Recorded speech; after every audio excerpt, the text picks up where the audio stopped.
The moment you want to quit the most is the exact moment right before everything changes.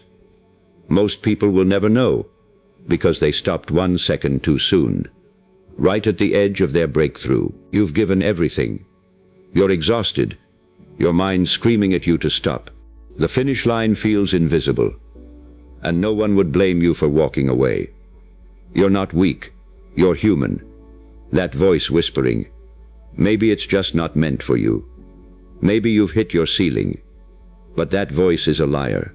The ceiling is just a story you're telling yourself, because the climb hurts too much. Everyone preaches push harder, grind more.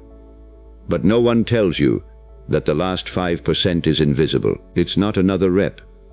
It's when your soul begs you to stop, and you don't.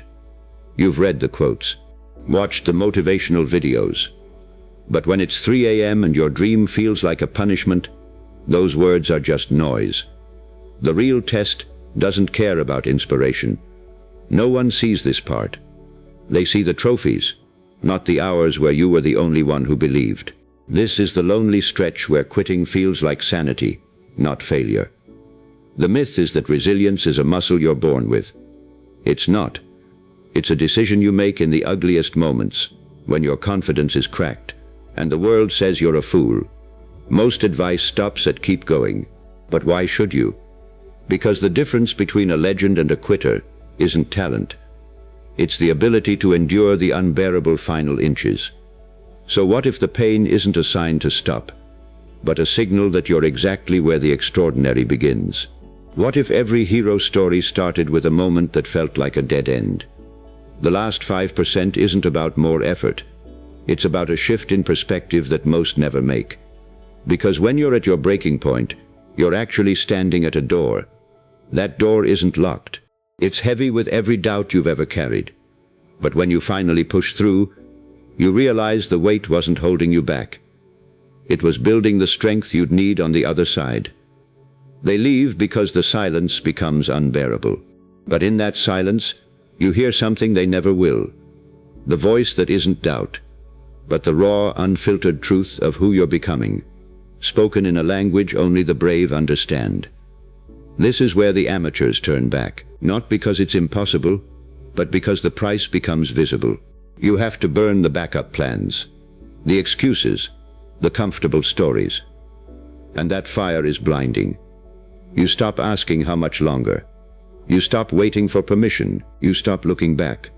The only thing left is the next breath, the next inch, the next beat of a heart that refuses to die quiet. The cost isn't just sweat. It's the death of the person who needed it to be easy. And the strange, terrible beauty is that you don't mourn them. You're too busy forging the one who remains. This isn't grit. This is clarity. You finally understand that the pain is the point, the filter that separates those who want the reward from those willing to be reshaped by the pursuit. No one will clap. No one will even notice, but you will.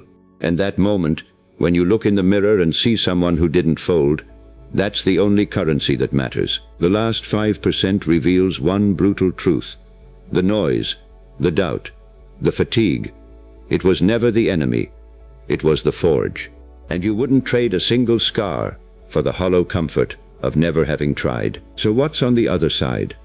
Not a trophy, not a finish line, but a version of yourself that can't be shaken. A calm, steady fire that whispers, I am more than what I overcame. You didn't win because you were fearless. You won because you stopped needing fear to leave before you moved. The last 5% isn't a test of strength. It's the moment you become undeniable. And you did.